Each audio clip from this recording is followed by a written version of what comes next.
So good afternoon, everyone, and welcome to another Sip and Learn with viSHEbility. And this one is on board readiness, a really interesting topic for me. But quick intro, if you've never attended one of our events before. So my name is Mary Mashokwe-Adeyemi. I'm the founder of viSHEbility, and we are a social first organization that is on a mission to improve the outcomes for Black women in the marketplace through inspiration, coaching, and community. We hold seminars, capacity building events, social events of this nature regularly. So definitely sign up to our newsletter to get the latest event that is coming up. And today we're going to go straight in because we don't have that much time. We have 90 minutes and a lot to cover, and three really amazing guests that I know you guys will have a lot of questions for. So of course we are in International Women's Month. We took a day, stretch it to a month, just generally how women do things. We might as well if we have the opportunity.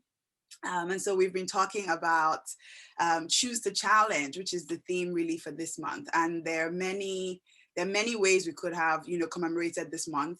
We already, as you guys know, we had a Clubhouse event in the middle of the month where we talked about how Black women can leverage their voices to create change. A really well received Clubhouse event, our first Clubhouse event. So that was an experience in its own, but really good takeaways, which we've shared with our community as well. And so this is just really another event, just thinking about a really pivotal area where, we as Black women, first of all, lack representation, but also where we really could create change as we're thinking about sort of the next steps forward. There are many ways and many avenues like your career can go, but one thing I do hope that as Black women is that wherever we are, in whatever we're doing, that we are, in seats that we can actually, make change happen. And so we're not always going to be in management positions or executive positions, but, board positions that, are helping to create strategy, to innovate, to challenge the status quo, potentially avenues that are open to many people, with the right experience and with the right opportunities. I think we can make some really great strides there. So with that being said, I want to introduce you guys to our guests. So actually, I'm going to ask them to introduce themselves, but I'm just going to so they're really great. We did a lot of scouting. We didn't have to go too far, but we did a lot of scouting, and I had seen them all like either at different events or one thing or the other, and we were already on like the wish list. So this was a great opportunity to reach out and bring them in. So please help me welcome Elizabeth, Oni-Iyiola, Oluchi Ikechi, and Monique Legair. Virtual claps, everyone. So great. So I'm just going to ask you ladies to please introduce yourselves. Can we start with Elizabeth? Gosh, I was worried you'd start with me. So currently I'm Executive Director at Inclusive Boards. I always say that I was one of the first employees and believers in the mission of Inclusive Boards, which is to make boards of organizations and leadership teams more diverse. And throughout my time here, I have worked with a large number of boards across the sports sector and predominantly not-for-profit, and some for commercial organizations, including conducting research into diversity on boards because we like to be led by evidence, putting on leadership development programs, as well as conferences, so Women In. So of course, I understand my bias. So I know my bias is first women and then also Black women more specifically. So it's one of the reasons why I love what I do, which is putting more diverse people onto boards of organizations. So that's me in a nutshell. Excellent. Monique? I'm Monique Legair. I am an investor and I also run a governance consultancy. So I'm an investor or partner in Cornerstone Partners, which is a UK-based angel network set up to invest in Black and diverse founders. I'm sure maybe some of you will have heard of Cornerstone. I know that we were introduced, Mary, through Mariola, who's also a partner. My background is I'm a chartered secretary. I have degrees in business management, corporate strategy and governance, and I'm also an associate of the Governance Institute.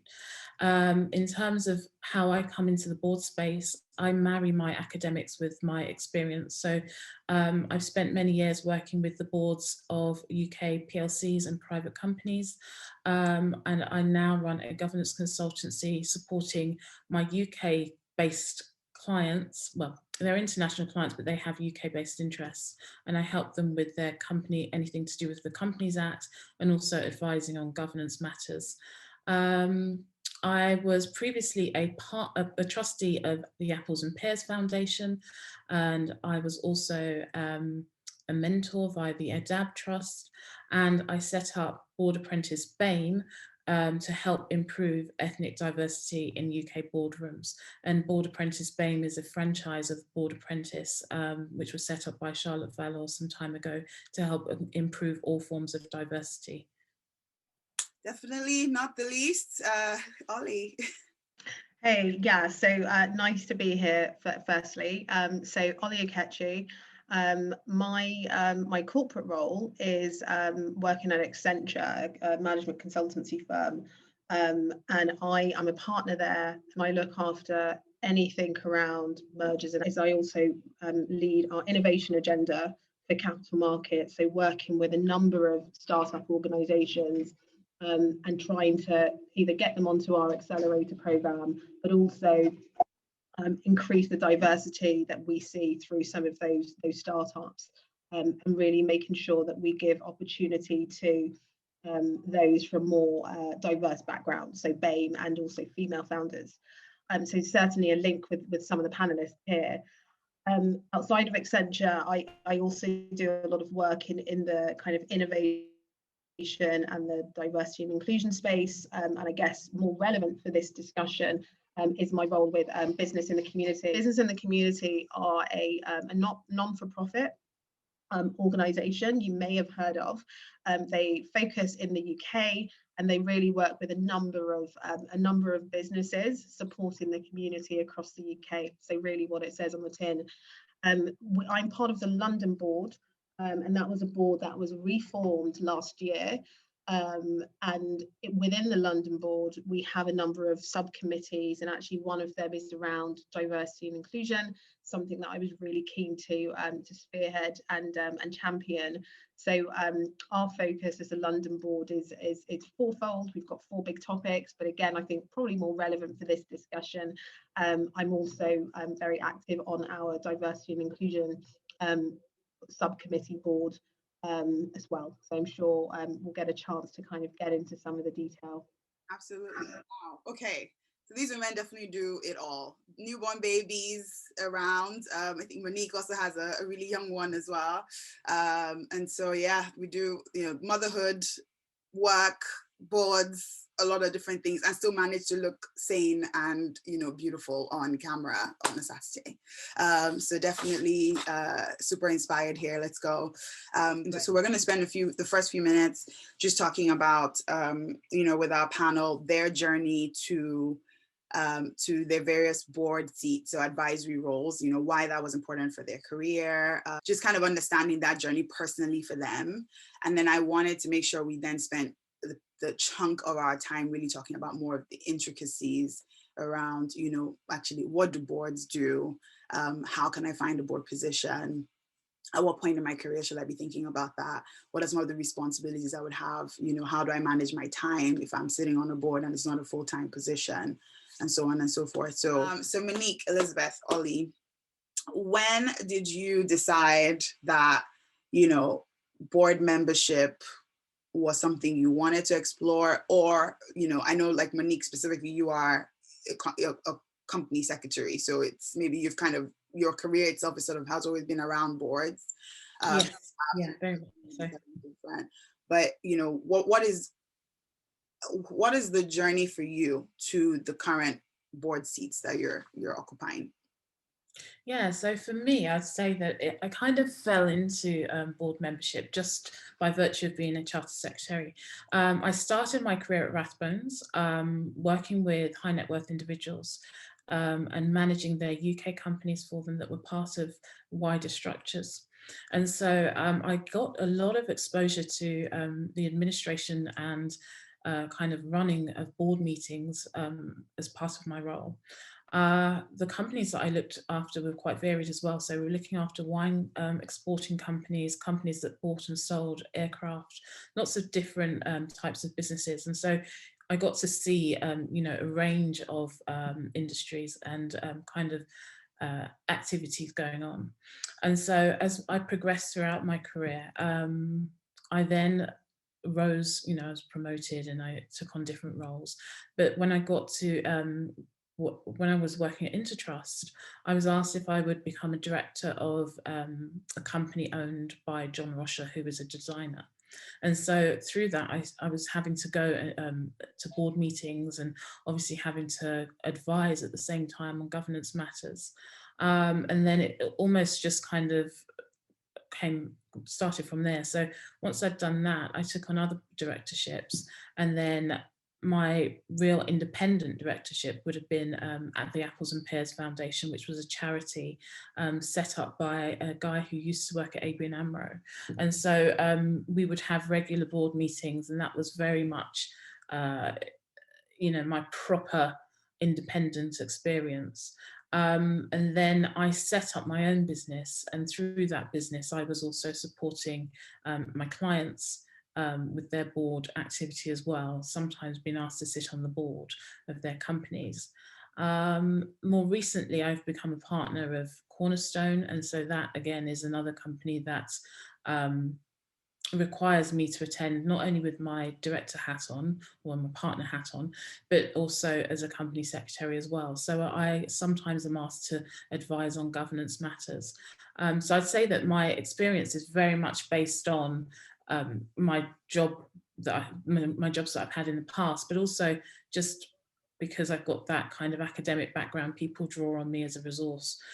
So yeah, I'd very much say it's something that I fell into, but then I've kind of, you know, used those roles as stepping stones to get onto boards.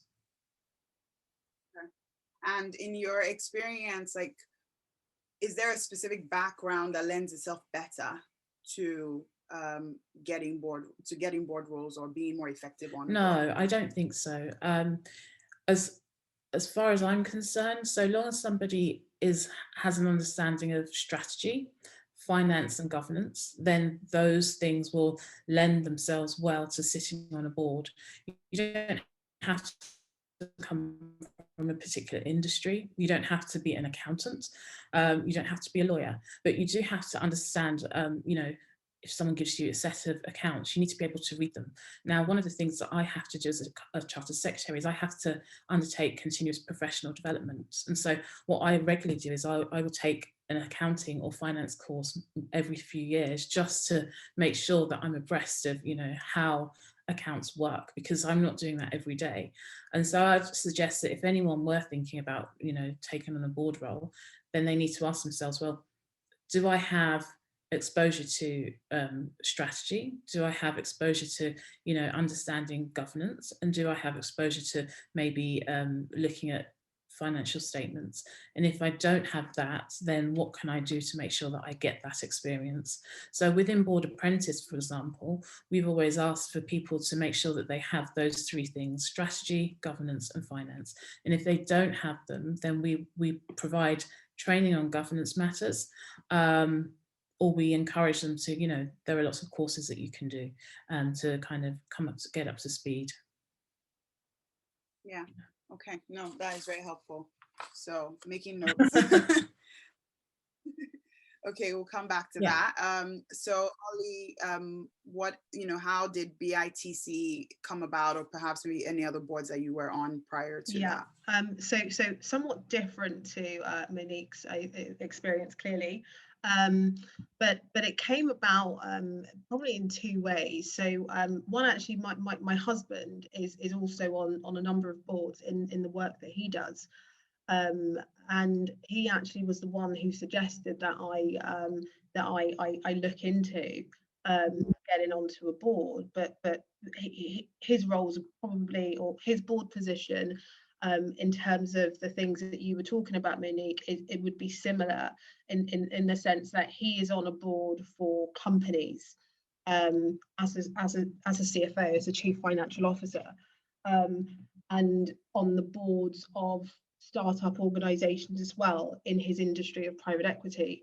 So one of the key things for him, which I think, just to tag on to what Monique was saying in terms of, you know, you don't need to be the financial person, but you do need to have an understanding of accounts. That's really important, because in regards to being on a board of a corporation, right? Because I think if we just think about the different types of boards, being on the boards for a corporation is going to require a different skill set than being on the type of board that I'm on, which is a non-profit organisation, whereby we don't actually report on company accounts. So in his position and in the boards that Monique, that you're referring to, the people on those boards, even if you are not a finance person, you need to be comfortable that you alone will need to be signing off on the financial accounts that get reported. So my experience comes through watching him and listening to him in his roles, but also in my own experience on a board for a non-profit organisation. And that came about, as I say, from my husband saying, hey, a lot of the work that you're doing, you know, at Accenture around diversity and the inclusion, and just the other work that I do outside of Accenture, which I haven't really talked about, but it's all in that sphere of innovation, kind of next generation leadership, and diversity and inclusion. He said, you know, you would have a lot of impact potentially on certain boards. So I started looking into it just from a suggestion from him, actually, and realised that viTC, as a non-for-profit, we're doing a lot of work in the UK, and there was a gap in the London region, and they were looking now to kind of restart their London board. And it just so happened that from an Accenture perspective, I have a number of other colleagues who are supporting viTC as well on their boards, but in different regions of the UK. So it was really coincidence, because I think viTC had reached out to Accenture to say, hey, you're already supporting us in these regions. We have this gap in London, and I'm from London, despite living in Paris right now. But we have this gap in London, and we'd love to have another exec come and join the London board. So the marketing team, who I work with at Accenture on a number of other things, had come to me, and so it was a bit of a push as opposed to a pull. However, I was still in the right headspace, because my own personal connections through my husband was getting me thinking about actually having a different level of impact in a different way, much more from in a community aspect. So I wouldn't be looking to get onto a board for another corporation. I'm a consultant. I work with a number of my own clients, so there's a level of conflict of interest there as well, in terms of we are a public company, Accenture, and getting onto another board, so conflicts are also something that you need to be aware of. So I was definitely looking for a position in a more of a kind of either a non-exec board role or a board position for a non-profit organisation. So it just, you know, the stars literally aligned, and and then you know, before you knew it, I was accepted onto the viTC London board. Yeah, and touched on a number of topics that in the later segment of this conversation around sort of the differences in the boards, whether it's a not-for-profit or a corporation. Definitely want to talk around the different groups. I know, like, we talked about finance, but I also know, like, especially for corporate boards, you have like audit committees and remuneration committees, and probably more of a split there. So kind of, you know, helping people guide them through. And we also talked about conflicts, very key points, because a lot of people on this call actually have jobs that potentially might limit their ability to sit on specific types of boards. So definitely would like to hear a little bit more about that. But before we do, Elizabeth, I know you shared a little bit of your journey at the start. But yeah, in terms of you thinking about board, like specifically sitting on a board, what was that sort of aha moment for you where you felt like, okay, this is where I feel like I could be very impactful? Sure. I think for me, it would probably be, so from the work I do, we essentially recruit onto boards and we advise boards of organizations. So for me, it was about, first of all, I wanted to go through a journey of understanding quite large, I don't come from that background of, governance. I didn't stay long enough in finance to become a financial expert in any way. So for me, it was really important to understand how boards function, what their needs and requirements are. And I recruit to boards, so I'm speaking to chairs, I'm speaking to those people who understand what they want on a board and almost challenging them to some degree on, do you really need that? You're looking for a purple squirrel here. So for me, it was really important to understand through our recruitment work, what boards need, the process, so from start to finish. And I also wanted to understand the different process because it works so differently. And I think it's been alluded to by Monique and Ollie's. There is a difference between a corporate board and a not-for-profit board. And even the names they're given is different. The committees that you can be on and membership organizations are completely different to standard organizations as well. So I really wanted to have a full picture of that, because I didn't come from that background. And also advising boards on their diversity and inclusion. That's what we do, that's what we're about. We did a lot of research, and just from the charities perspective, there's over 50,000 plus charities in the UK, and only 2.9% or so of women, Black and Asian women are on those boards. So for me, it was, okay, this number needs to change, not just from the perspective of my day-to-day role, but also me participating on a board.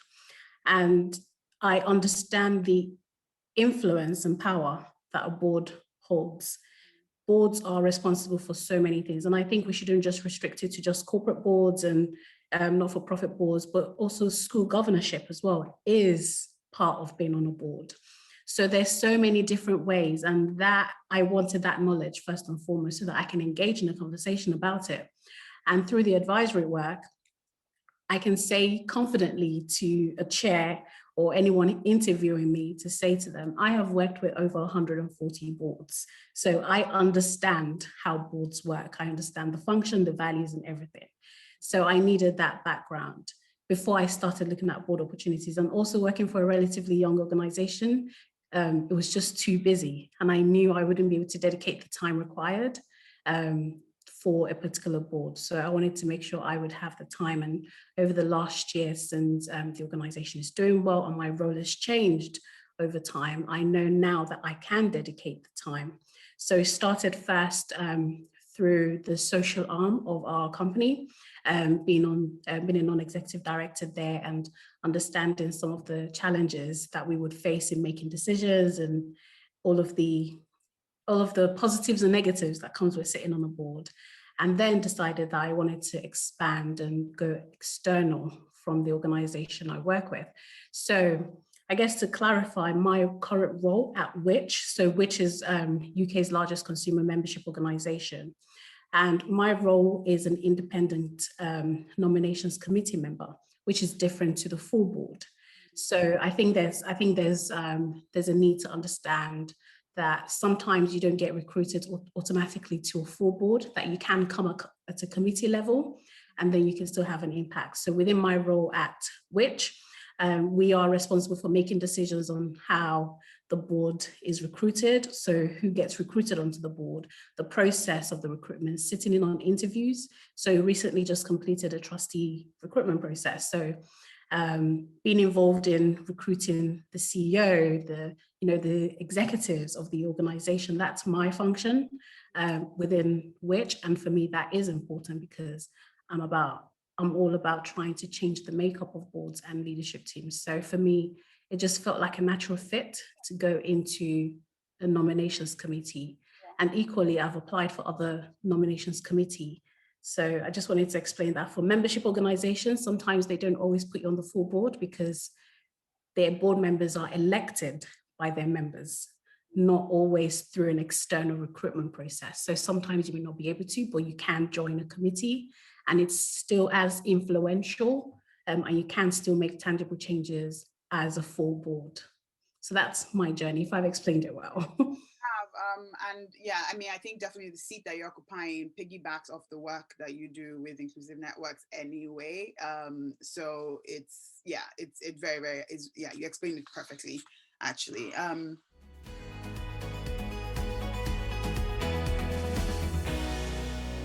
So I know we've already started touching on some of these technicalities, so I think I'll just piggyback off some of the things we've talked about. So really just to demystify this thing, we hear about boards all the time, but actually what does a board do within an organization? So this might seem like a really simple, stupid question, but I think it's important for us to level set, for our audience, like to understand exactly what is the role of a board. And in particular, like as we start thinking about the board versus the management of a company, how, what are the differences and how do they work together to drive strategy for a company or a non-for-profit or a school or whatever organization? Yeah, I think that's a very good question. And I would say that the board is there to effectively manage the interests of the shareholders. So, and I don't want to get too technical, but most companies will have a shareholder or many shareholders. And so the shareholders will appoint individuals to the board to look after their interests. Now, in the world that we're living in now, most board members will be independent, and they will come in and they will come in for meetings maybe every, I don't know, between 6 to 12 meetings a year. And in terms of strategy, that's actually set by the CEO, working alongside the chair. And so we have to get the idea of a board of directors as an independent body to oversee the executive. And so you've got the CEO, the CFO, maybe some other people who might not necessarily be appointed to the board, but report to the board, dealing with the day-to-day running of the company. And so the executive manage the day-to-day running of the business, and then the board oversee the executive who are running the business. So they work together, but the board is reporting back to the shareholders to say, well, actually, we've spent the year doing, I don't know, implementing this strategy. The CEO has performed on this level, and these are the outcomes. And they report back to the shareholders at the annual general meeting every year once the financial statements have been prepared. And so in terms of the board, it's very much an oversight role. And ladies, do feel free to jump in, just in case, because I come from a very much corporate background, so I don't have experience with school governorships or anything like that. So if there's anything else to add, do jump in. But I think the very easiest way to understand it is you've got the management of the company who do the day-to-day, and the board just provide oversight of the management. Yeah. And I think that's, I was waiting for the right time, Monique, but I think you summed it up well in terms of on the corporation side. Maybe just some additional perspective on the not-for-profit side. For me, this is really, in terms of what we do, you can almost see it as an advanced committee. So it's not necessarily looking at what the group of directors who are actually running the company are doing. So it's not necessarily overseeing those people, because one, those roles may not exist, right? Or they exist in a different guise. But really, I think the biggest thing that we are doing on a not-for-profit is advocating and sponsorship. Right, so looking at, in the case of business in the community, how is it we can support the community more, right? And making maybe some big demands of the broader company, or big demands of our affiliates who we work with, whether it's businesses or governments, etc. But what is it we can be doing to really push the agenda at the top level. So what should that agenda be, right? So if you take just for example, business in the community, London, we were starting from scratch, right? So the ability to set the vision. What is the challenge in London right now, and how can we be leveraging businesses and working with businesses, you know, well-established organizations to smaller enterprises to successful entrepreneurs? How can we be leveraging businesses to really support London? And so vision setting, strategic discussion to understand, you know, what the outcomes should be and what we want them to be, has really taken up a lot of our time over the last 12 months since we've been doing this for BITC London. So sponsorship and advocacy at the top level and having impact with the right organisations is really a lot of what we are doing. And again, because of the fact that there may be less money, less funding, less finances to draw on, we have to get that funding, financing from elsewhere. So another thing that you end up doing is building a lot of relationships with businesses, so that they can actually help provide some funding. Yeah. So those are some of the core things I'd say would probably differ on the not-for-profit side. If I can, of course. Sorry, you were going to say something. No, go for it. If I can add to that, because in my role, we do try to get young people onto boards. So I know there is an organization called Young Trustees Movement. And as long as you're over the age of 18 and, you know, you don't have a tarnished record or, you know, bad social media presence, you can effectively be part of a board. But one of the simplest way that I explain it to, you know, when we do support young people for specific board position is, you are there to hold the organization to account. So be it a school, be it you know, a charitable organization, and to a large degree, a commercial organization there as well, you are there to hold them to account. So if for any reason the organization is steering away from either their corporate social responsibility, or they're steering away from maximizing shareholders' benefits, or they're not delivering on their charitable objectives, one of the things that a board always goes back to is, what did we say we're going to do? So, and how are we delivering on that? So it's effectively, the way I explain it is, you're there to hold them to account. And as a group, you're there to work in the most effective way. The reason why diversity on board is important is, if you have constantly the same people on the board, then you can't effectively hold an organization to account. So there are different roles assigned to individuals on a board. So a chair is effectively the manager of the CEO. So, because who else is going to manage the CEO if not the chair of the board? And then the other board members, you may have specific other roles like, you know, a treasurer. So that's quite common in charitable organizations.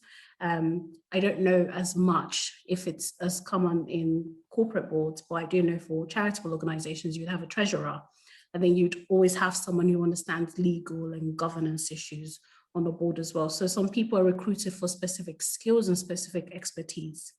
And then you have others who are recruited for various reasons. I just completed a recruitment process where the board member, or the board member that we're looking for, is someone with lived experience of mental health issues, because the organization delivers mental health support to others.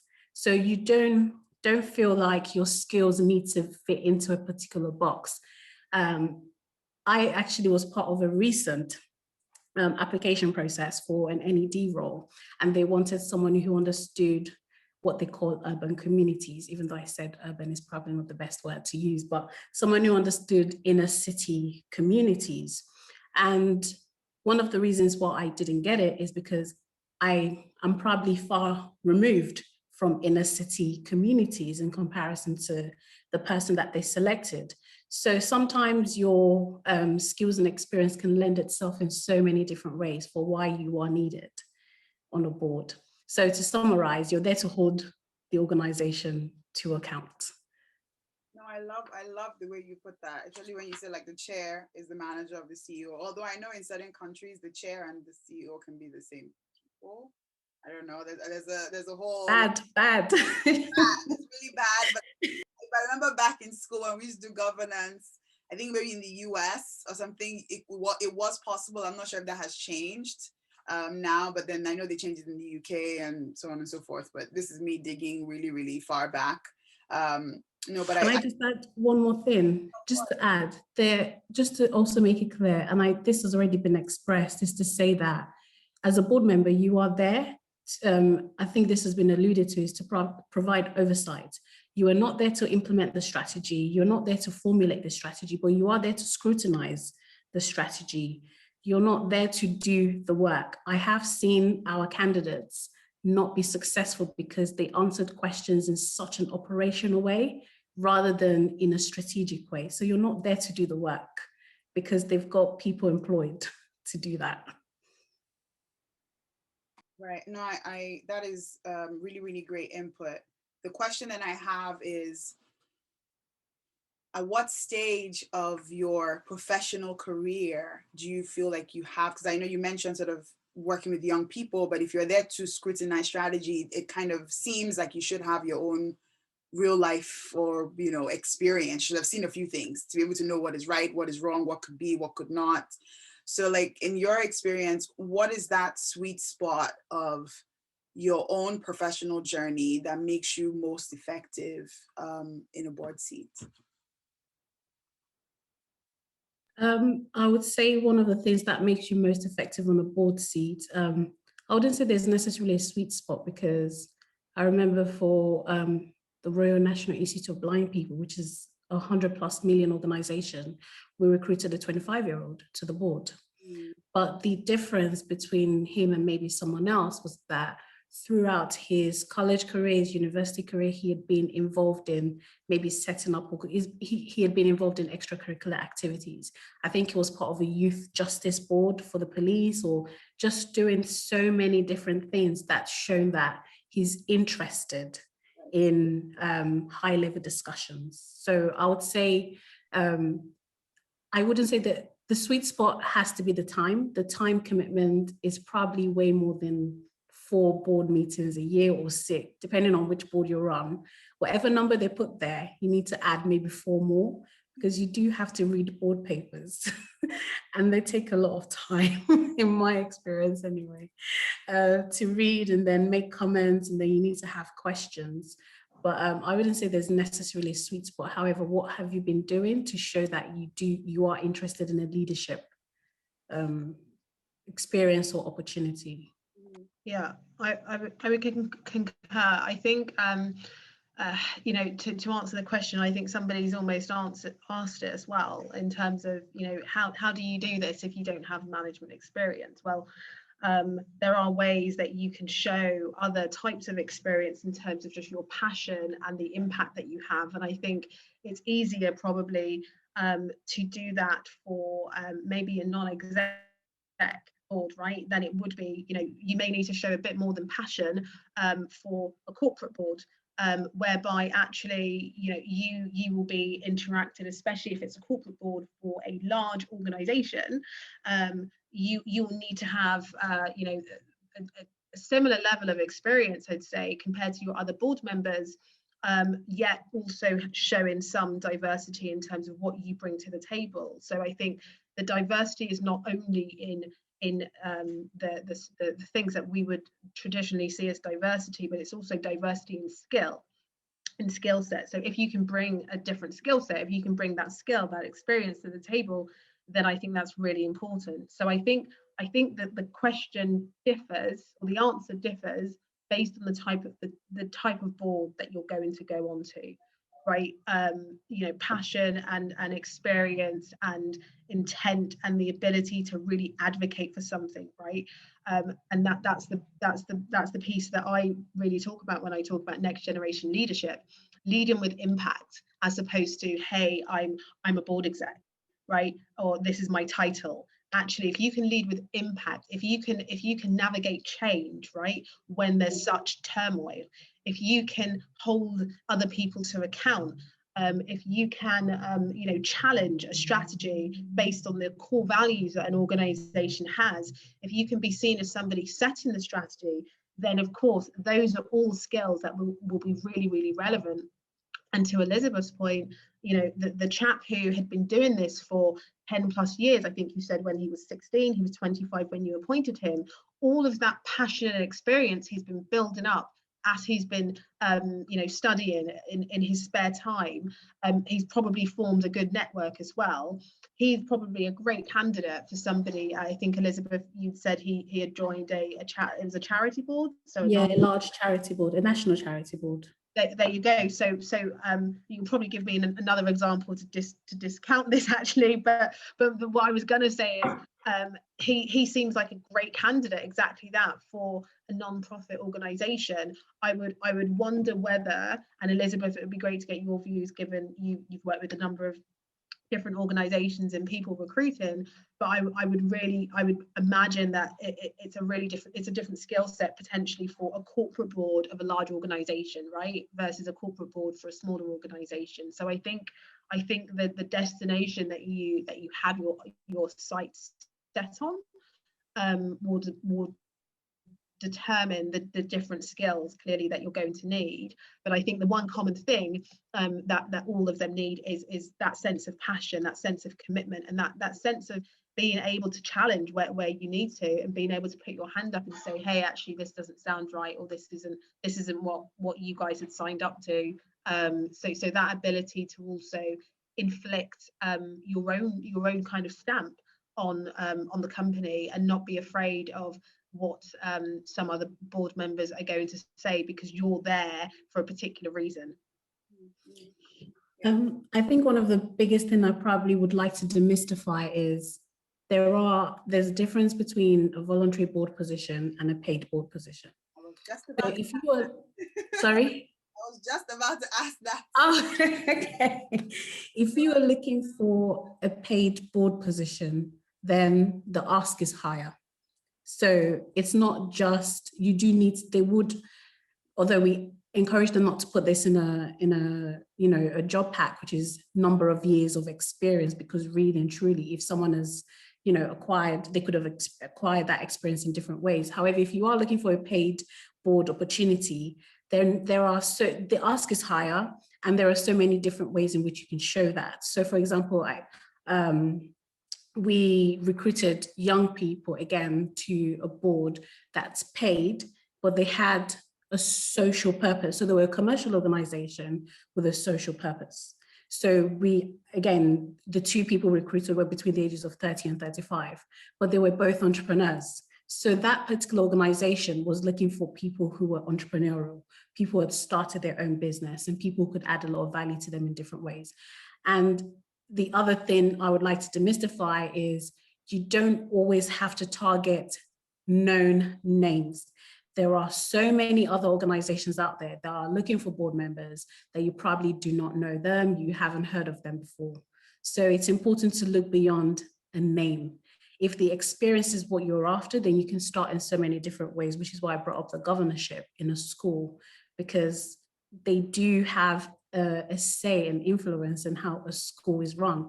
And especially with multi-academy trust, which is you may have up to 10 schools being managed by one trust, then you're literally influencing how 10 schools in your environment are being run. So I guess I just want to say there is a difference between a paid board position where the ask is higher versus a non-paid board position. I am currently on a non-paid board. I have applied for paid board position, again, because I understood the value and the skills that I could bring to those organizations. So it's really important to remember that. And I think that's, yeah, super, super key. I was just about to ask that question around paid versus non-paid, because at least the opportunities that I have seen, or at least have been contacted for, were predominantly unpaid positions, generally sort of in the non-for-profit space. It would be a conflict of interest for me, given the role that I have my day-to-day, to sit on a corporate board as a risk manager. That would be an issue. But no, that's really, really good to clarify. And I think if I was just thinking, so guys, if you can't see Monique, she had to jump off to do something really quickly, but she'll be back shortly. Just kind of summarizing what we've talked about, like it's not really about your years of experience and, you know, all of that more theoretical stuff is really around like, can you demonstrate, you know, your interest? Can you demonstrate your value, you know, to the organization? And, you know, can you demonstrate that you are a person that can challenge the status quo and help people think differently, you know, around. So definitely not there to formulate or execute strategy, but really to scrutinize. So can you use your voice effectively? And so if you're in a room, would you speak up when you need to, would you think critically? Would you read the materials when presented so you can actually like, you know, have a good view? So it's really around that. And I think in general about like, you know, fit for the board, you know, is it something that you're generally interested in that maybe you might naturally lean into? So if you're looking in particular for like a not-for-profit board and even a corporate board where like, say you're maybe a natural customer for that organization, you know, are you able to marry your personal interests or, you know, sponsorship for the brand or for the company, you know, in your role as a board? So I think that is kind of also summarize all of stuff, all the things that we're talking about. That's probably how I would put it. So now going just slightly deeper into the practicals around finding these board roles. How do people, you know, is it inbound? Is it outbound? I know we've kind of mentioned different methodologies here. Like, what's the best way to position yourself for these roles, and how do you identify them? Do you wait for people to reach out to you? Is this a LinkedIn thing? Is this like, what exactly is the process of finding the opportunity? I think, I mean, Elizabeth, not to pass the baton here, but I mean, this is basically what you do, I think, right, in terms of recruiting. I wanted to give someone else the opportunity. I will add some flavor, and you can really season it up. Okay, so yeah, so I think with most things, right, this is about showing up and being available and seizing opportunities. And I think, yes, there's an element of, okay, you can wait for things to come to you if you already have that network. But I think if this is something that you are keen on doing, then actually doing your research in terms of, you know, which types of, you know, coming to events like this, networking, right? So Elizabeth is probably a great person that you want to talk to after this event, if this is something that, and sorry Elizabeth, but if this is something that you want to do. So you don't necessarily need to have your black book, right, of contacts and kind of go to, you know, position A and pull everyone up. But I think it's just being available to be able to network, right, and leverage the opportunities that may be in front of your face that you may not know of. So when it comes to, you know, events like this, and you know, if there's something that you want to follow up with any of us on, feel free to reach out, right? That's a network. If that one person can give you one other lead, or that one person can give you two other leads, then that's two people. Then you go to those two people. If those two people give you two other leads, so it's just that's the art of networking. And I think with these things, sometimes it comes down to that.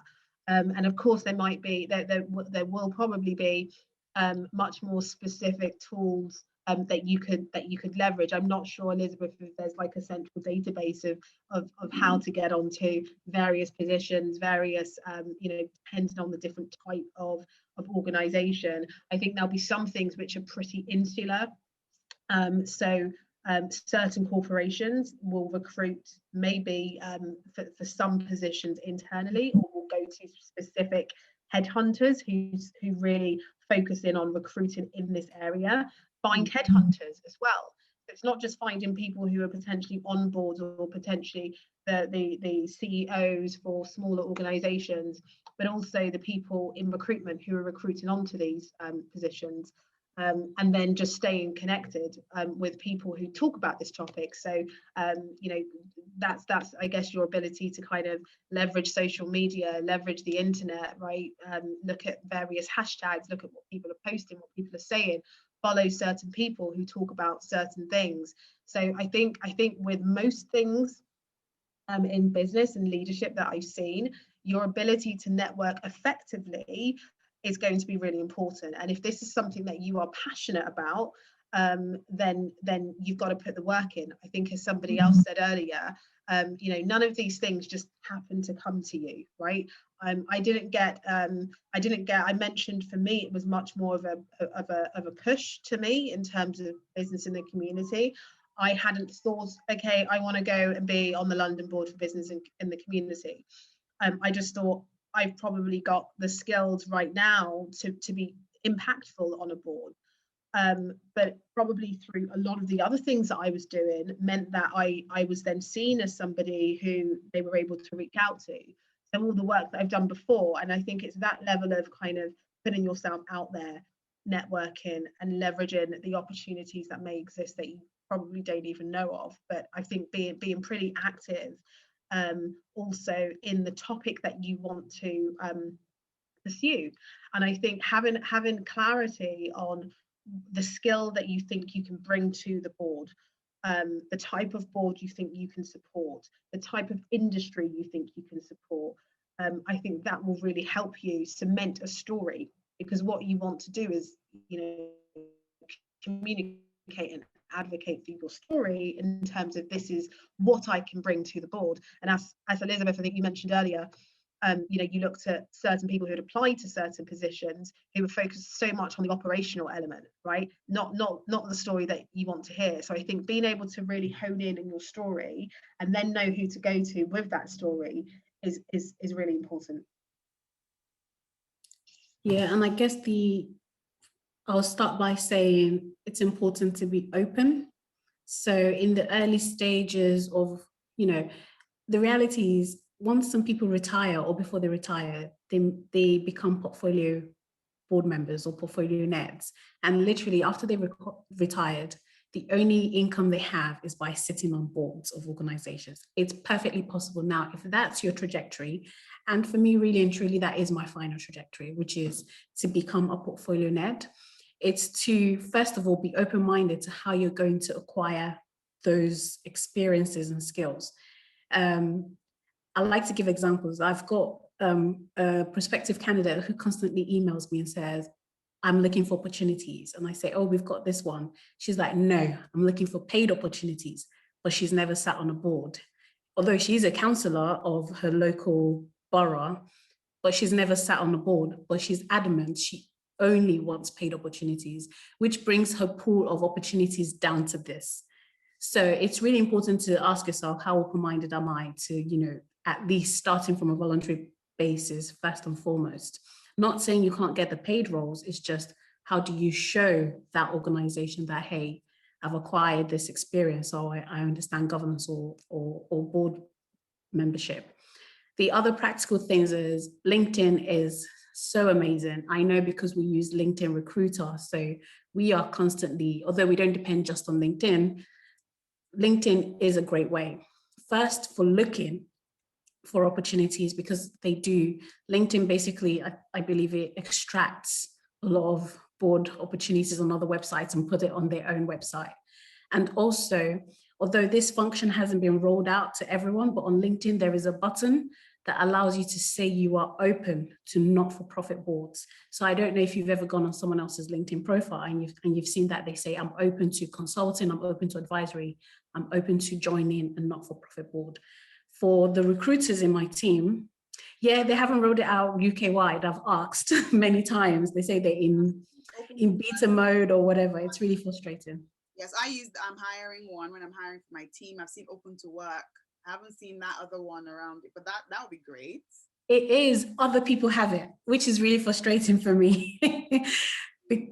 Because the recruiters in my team, they use that as a filter to find, see, someone else has it. Excuse me. They use that as a filter to find people who are interested in joining boards. So automatically, they're only targeting people who are interested in joining the board opportunity. So sorry if you don't have it, but if you have it, turn it on if you are interested in joining the board, because recruiters do use that function as a filter. If you are interested in other board opportunities, there's an organization called School for Governors. They are desperate for Black people, whether you're a woman or a man. They are desperate to have them on their list of people to send opportunities to. Charity jobs, they also post board opportunities there. So they would typically be called trustees. So if you see anything that says trustees, it just means you're a board member or you're looking to apply for a board position. And there are other paid membership organizations. I don't necessarily use them, but the downside is they make it free for recruiters to post on there. So if you pay for a membership, then you have access to all of those opportunities. But if you don't pay for a membership, then you necessarily wouldn't see that opportunity. So it's a bit of a downside, but they're called Women on Boards, which is quite useful. And they've been going on for quite a number of years. And there is also an organization called Reach Volunteering. They are really good because they provide low-cost advertisement for organizations. So most organizations just dump all of their opportunities on there. So Reach Volunteering is another one. I would encourage you to join or find out about Young Trustees movement, because I can only imagine how many opportunities they get sent to send out to the network. So I would encourage you to join or find out about Young Trustees movement. And the last thing I wanted to say has just escaped me, but oh yeah, this is it, which is if you live within a local area, excuse me, they're a federated organization. So your likes of Citizens Advice Bureau, and you've got Age UK, so you may have them in particular boroughs. They are desperate, and I mean seriously desperate, for diversity on their boards. So even if they're not looking, email them anyway. Just say, I am interested in joining your board. Here's my CV and here's what I can add value to you. And you would be surprised. They will get back to you. They would be interested. So federated organizations like Citizens Advice Bureaus, as well as Age UK, and I know there are other federated organizations, I think Relate is one. So any organization that's within your local boroughs or catchment area, email them your prospective CVs and cover letters. They want diversity on the boards, and I know this because Age UK, though it's Age UK and Citizens Advice Bureaus, though they service very, very diverse localities, their boards are predominantly all white, retired people. So if you feel comfortable, and I don't see any reason why you shouldn't feel comfortable being the only on that board, if you feel comfortable, and I said there's no reason why you shouldn't, you should apply. Yeah. Wow, you've given us literally a laundry list here. Like I've been writing notes. So hopefully you guys had your pen and paper, you're writing notes as well. But we would try to summarize this and send it out in our cover so that email after this event. But literally my notes are here. I've been writing desperately. So really thank you for sharing all of that.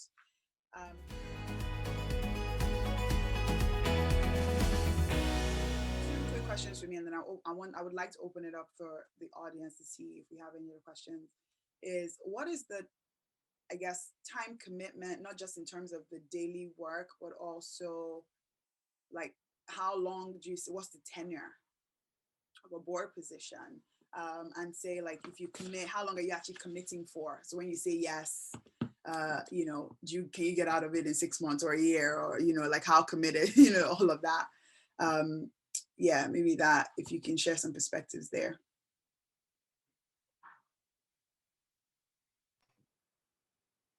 Yeah, so I'm happy to start, but I think Monique and Ollie may have a better perspective on maybe the corporate side of things. So a typical board would usually have a tenure on the full board position anyway, would typically have a tenure of 3 years, depending on what is stated in their articles, some more, some usually not less than 3, but usually 3 years that can be renewed 2 more times. So you can go up to a maximum of 6, or you can go up to a maximum of 9. It's good governance not to go above 9 or 10, but some organizations don't, again, depending on how the articles are written, I don't think most organizations go beyond 10, but typically it's a 3-year tenure. So that means you should be expected to commit to your first term for 3 years, and then 3 more or 2 more, as long as you're performing well. And one of the things that some people forget about a board position is you are performance reviewed by the chair. So the chair would review your performance to decide whether they think you should have an extension, or they think, oh, maybe you need to step down. If you've been absent from too many meetings, that may be a cause for you to be asked to step down. So being present at meetings is quite important, and generally just your performance on the board itself. Time commitment varies. So I think Ollie is on a board that probably requires an enormous amount of her time because it's a fairly new board.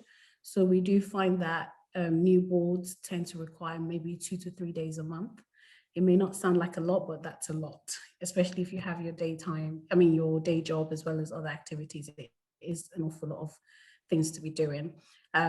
So other boards may ask you they may say 4 board meetings a year, which means you're attending, 4 meetings, which is typically not an issue.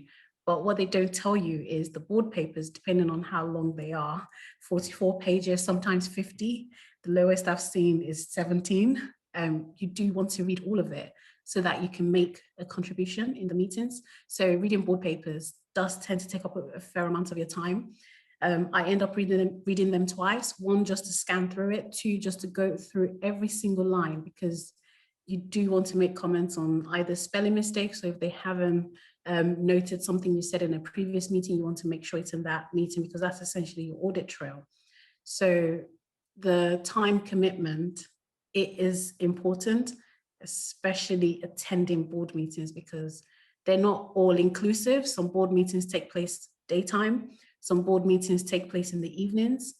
Prior to everything being on video, some organizations insisted on you being there in person. So that means you're taking a whole day out of your working day to attend a meeting. And like I said, they're not necessarily childcare friendly sometimes, and some people forget that.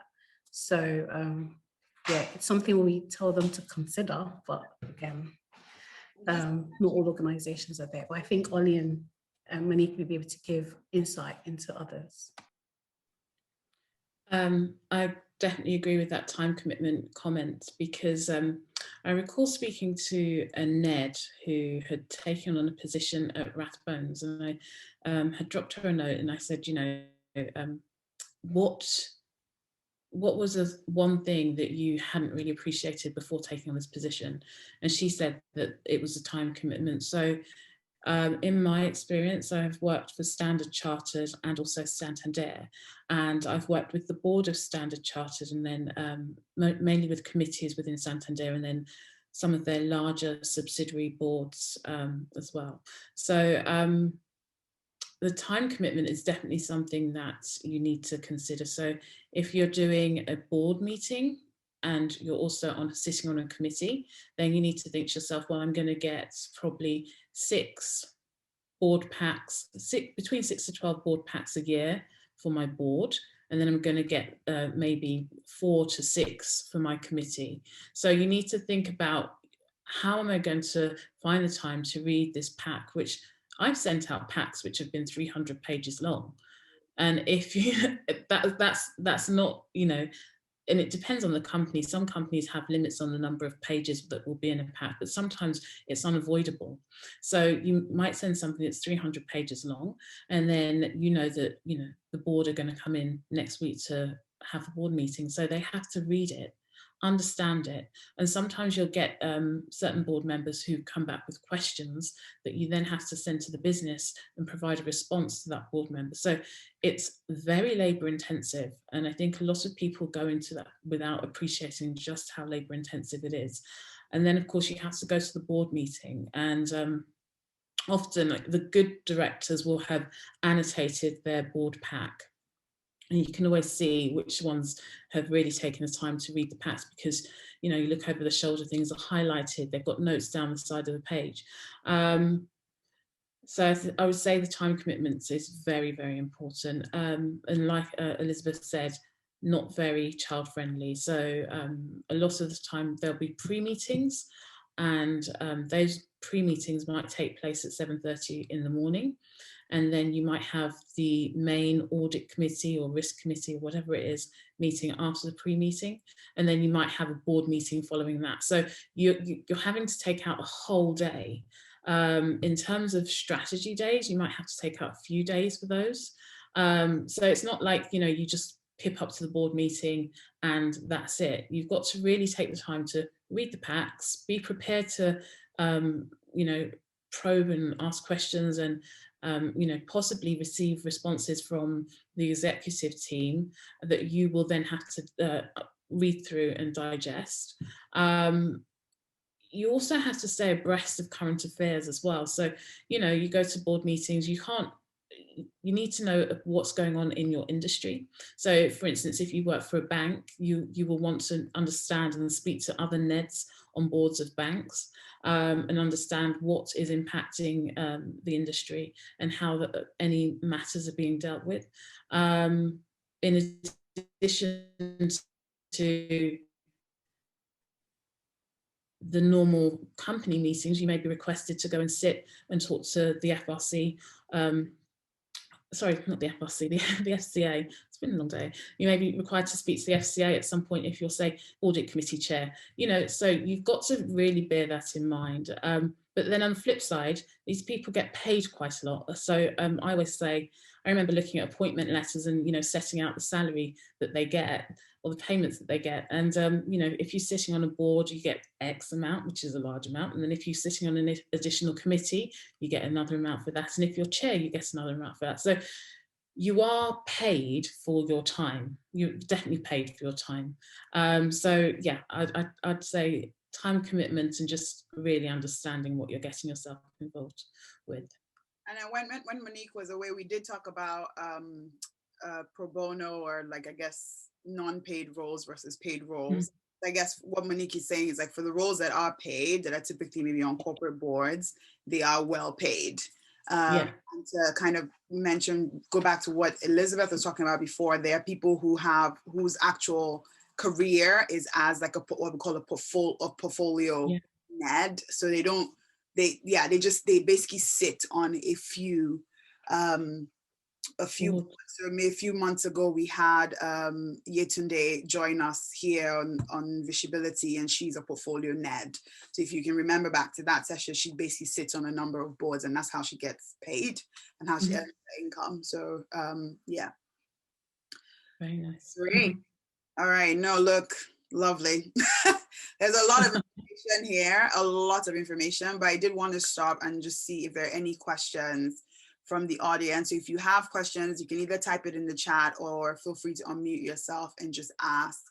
If you're not asking, I have a ton of other questions to ask. So but please go for it. Please take the opportunity.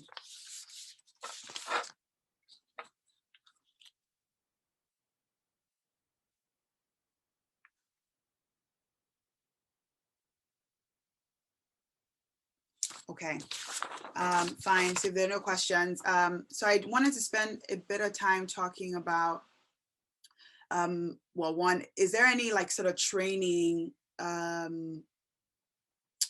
that you specifically need to get whilst thinking about boards? So that could be more training around governance, or as you mentioned, like getting up to speed with finance, or is there any sort of training you would recommend?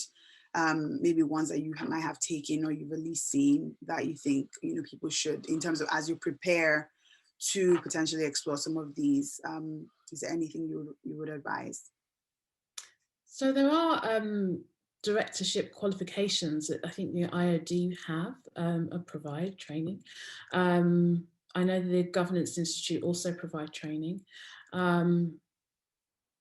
I don't think I've never sent a sitting NED on a course. Usually they come through the ranks, and then there are sufficient experience to go onto a board straight away. One of the things that I would say is that when you're taking a board position, make sure that you, lots of companies provide some kind of training. And by that, I mean, for our boards, we would always provide them with sessions where we go into have deep dives into certain areas. So for instance, I used to support the pensions committee at Santander, and would provide, the directors or committee members with deep dives into certain topics that we were focusing on at a particular time. When you take on a directorship as well, you should make sure that you're given a proper induction.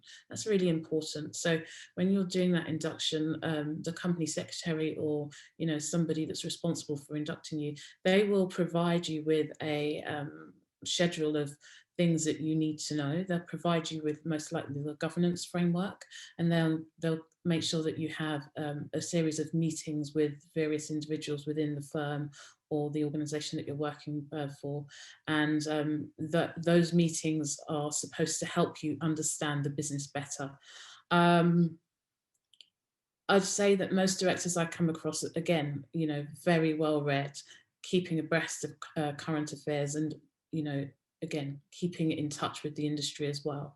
But I wouldn't say that there's a specific qualification that you are required to have in order to sit on the board. But obviously the IOD, the Governance Institute of organisations that you can call on should you feel that you need a bit more technical experience or technical background. Okay, that's helpful. IOD is, I guess, the Institute of Directors. Yeah, apologies. Yes, it is. So again, another really good list of things to look at, just to get up to speed with some of the basic questions that we've talked about. What is a board versus management responsibilities, the various potential subcommittees within a board, and so on and so forth. So they would have lots of information on that.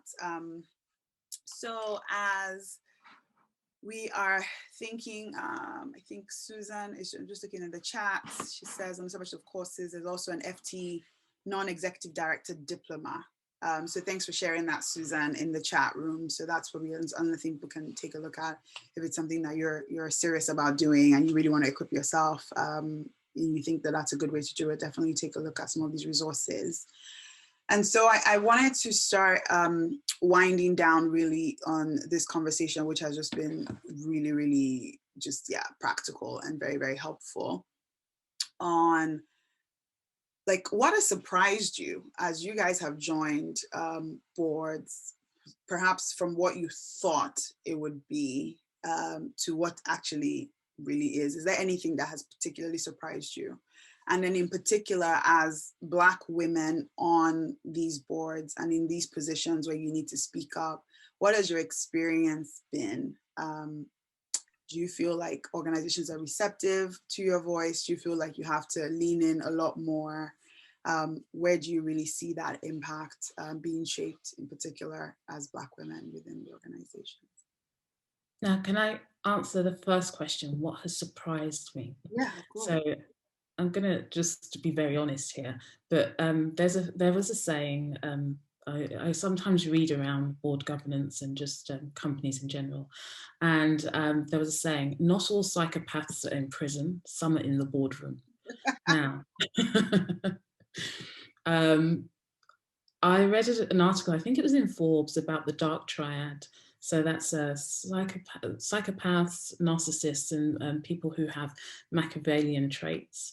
And one of the things that, especially very high pressured organizations, so I've worked in a lot of banks, and one of the things that I realize is that when you're in the boardroom, things can get really quite tense. And so there are people in there who are quite happy to scream and shout. You wouldn't necessarily know it unless you were in there.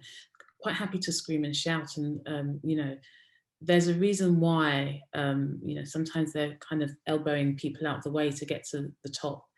So I'd say that you have to be resilient, you have to be assertive, you have to know how to stand your ground.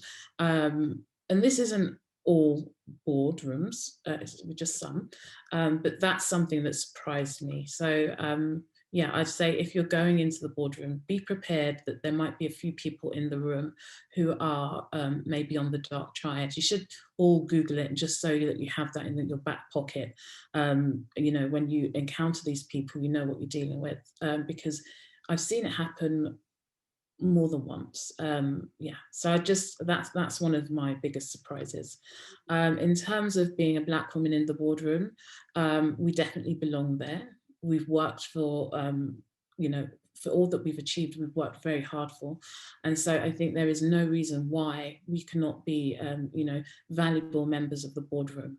It always surprises me. I've been working for a long time, and it always surprises me how few people of colour, whether it be Black, Asian, Chinese, very few that I see in the boardroom. In most of the boardrooms that I've been the only Black woman, or only Black person. Actually, it's very, again, very rare to see Black men as well. So it's time for a change, and I can see that there is change coming through the pipeline. And so I'd say that just get yourself prepared, ready, and it's time to start knocking on doors. And to that point, have you felt that, fair enough, I wouldn't expect, like in the UK, for example, I think the Black population, I think we're kind of targeted like maybe 13% of the population, higher in London. So yes, I'm by no means expecting boards to be, 50% Black. I don't think that actually represents society. And so it would be, but at least we're saying let it represent the communities in which you exist, or that you support. And absolutely. And people always talk about pipeline, but then I go to a Cornerstone board meeting and I'm sitting with 20 very capable people. Not only are they academically very strong, but technically they're very strong as well. So many of them would be, valuable assets on boards. So I just question, why is it that corporate UK hasn't identified these individuals in the same way that they've identified other people? I've sat in boardrooms and watched as the chair has said, let's get Tom in for that. And, that's the way certain other people get onto boards, because the chair likes them as an individual, So it's sometimes just about having your face in front of certain people, and making sure that they know your name. So we'll see what changes come down the line. And I guess the natural journey is maybe, Elizabeth, to that is like in your work, are people really looking for, talent of color at this point, and not just to fill the quota and satisfy the public, but are they really interested in bringing people in who are qualified, but who, are a diversity hire, very intentional diversity hire, and are they willing to listen to them? So I guess my response to that would be to say organizations that are doing it authentically, i.e., for example, we don't recruit based on, a visible diversity characteristics, would be ethnicity, disability, or etc. We don't recruit on that basis. So we recruit on the basis of skills. So first thing first, we ask an organization, so what skills are you looking for? What skills are you missing? Have you conducted a skills audit? If they haven't, it doesn't work. And I know this because recently completed, well, we didn't complete it.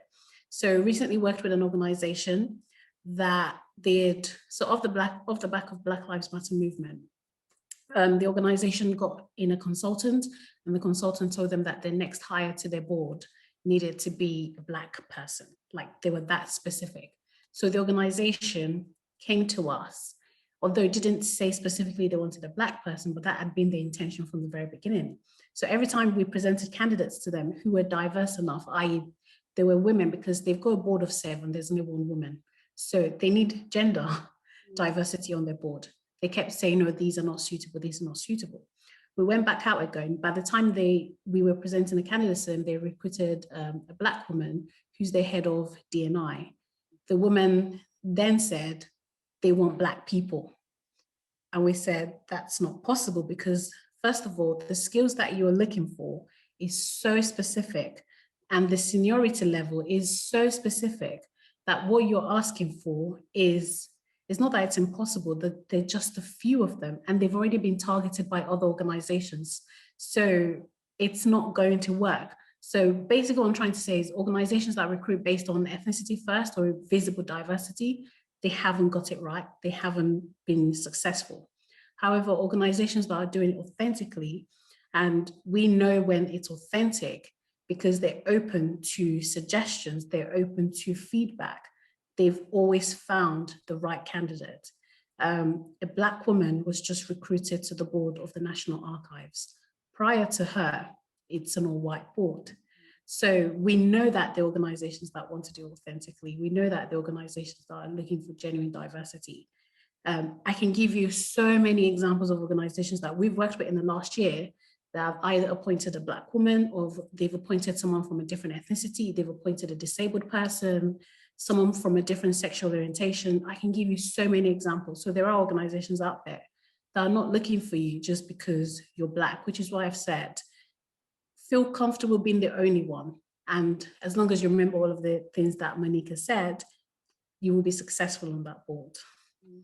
No, absolutely. And with inclusive boards, is your work specifically focused with the organizations, or is it like a search agency where women in this community can sign up to, so they are on your radar, so you have their details and you can, send opportunities their way or anything like that? They can definitely sign up to be on our radar. And I guess the main thing to say is we are headhunters. So we do headhunt for specific candidates or candidates that meet a specific skill set, but we do always look within our database first and foremost. We don't send out mailing shots every week because we know it's not effective. But what we do is if we get an opportunity, for example, then we know who we're going to approach just based on the skills that they've selected when they joined us. So we do it based on skills. So we would only ever send an opportunity that meets your skills requirement. But we are headhunters, even though we never say that.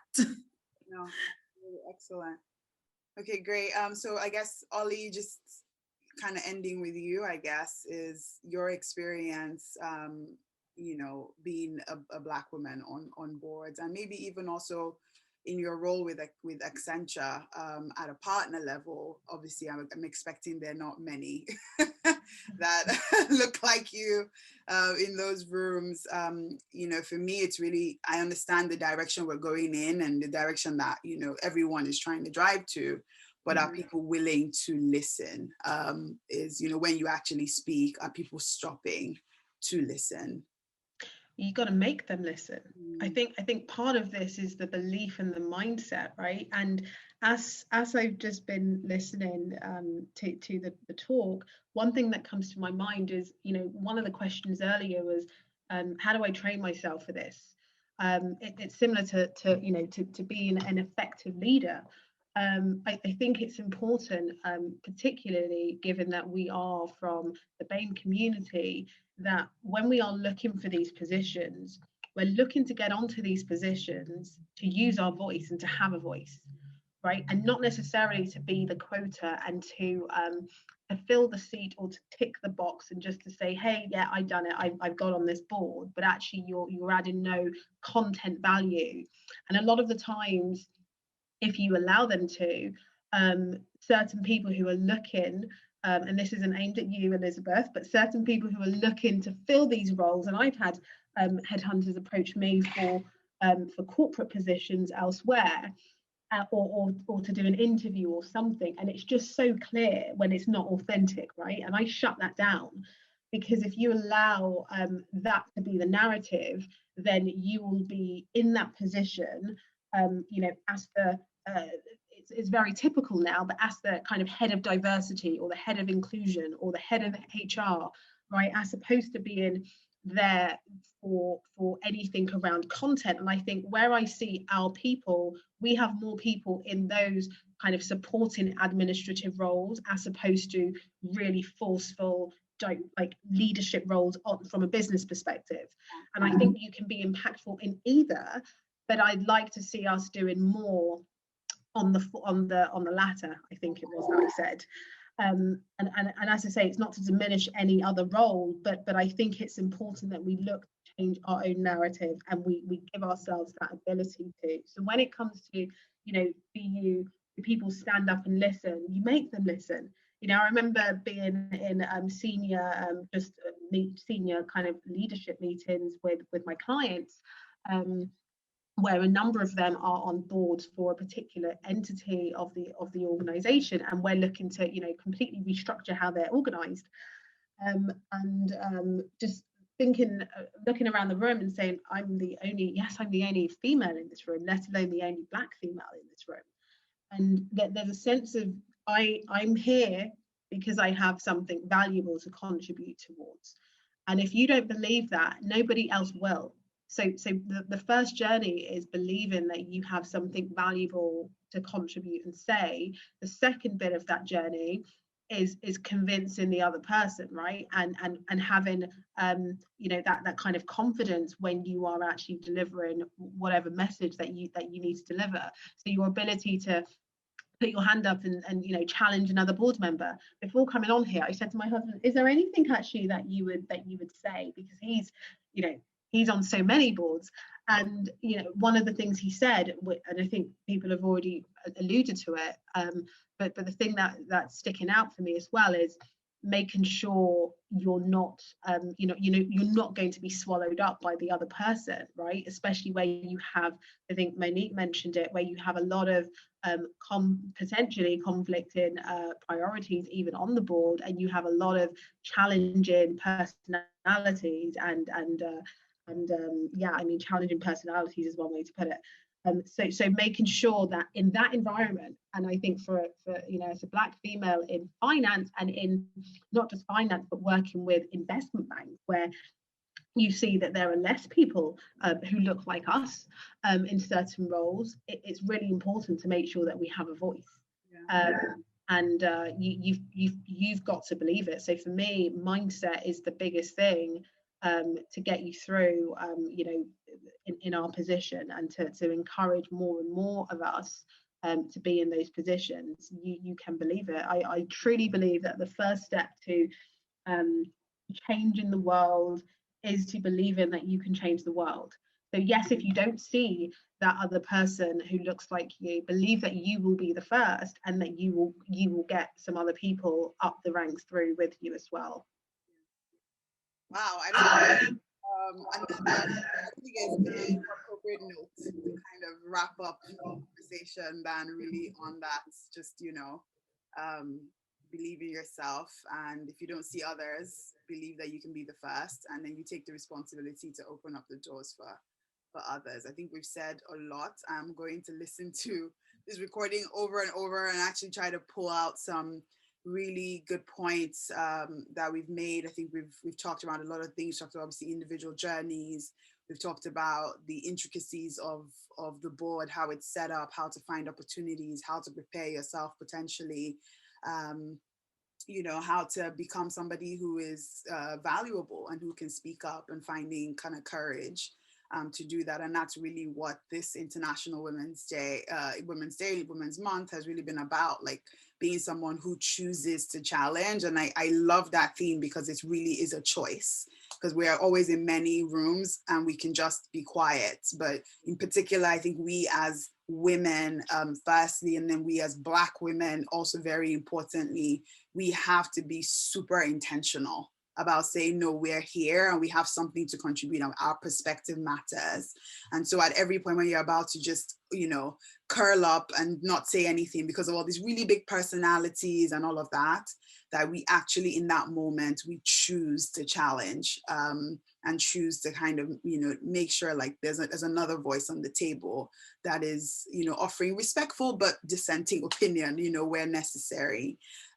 So no, I am so grateful. Virtual claps, guys, to Elizabeth, to Ollie, to Monique for just giving their time. Thank you. And thank you, of course, to our audience, those who stayed all through, those who have joined in and out, and we've seen all of you. But thank you. And I hope you found this really useful and practical, because that was really the point. And I hope that you will go away and think about everything that we've thought about, and, you know, take it as a personal responsibility to be in these rooms that are helping to, you know, really drive change in the right way. And I hope you reach out to our guests, add them on LinkedIn, connect with them, help them out with the things that they're doing, and find ways that they can help you to the extent that they have the time to. I'm sure they would dig deep, but, you know, obviously, as I always say, lead with generosity. So let's see how we can help them move things forward as well. And just, yeah, always just thank you so much for attending our events, and on to the next one, guys. Enjoy the rest of your Saturday and your weekend, and we'll see you at the next one. Thank you. Thank you all. Thank you all. Have a lovely weekend. You too. Bye, guys. Bye, everyone.